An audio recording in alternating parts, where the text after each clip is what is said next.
cannot successfully complete FASEA and you choose not to do the graduate diploma is to sell your practice.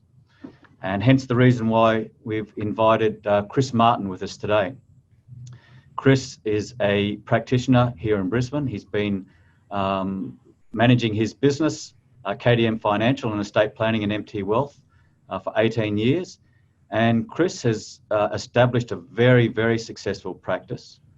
And he has done that not only through hard work, but also through the acquisition of other practices, other businesses. Well, mate, as you're aware, a lot of practitioners are right around the country going to be forced into that situation where they have to sell. Because if they don't successfully complete FASEA, then it's basically all over. So we're going to have a glut of businesses on the market at one particular time. Now, I want to put you in a situation where you're still a buyer, but there are 5 potential businesses that you can look at. What's going to make one business more attractive than the other in your eyes as the buyer? Well, that's a good question. Look, number one is still going to come down to, if I had all 5 in front of me, which advisor or which practice does align best from a values, culture and client base point of view.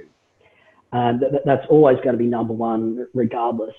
The expectations of the advisor, what are they looking for in terms of terms and purchase price, would certainly make up, that would certainly obviously come into a factor.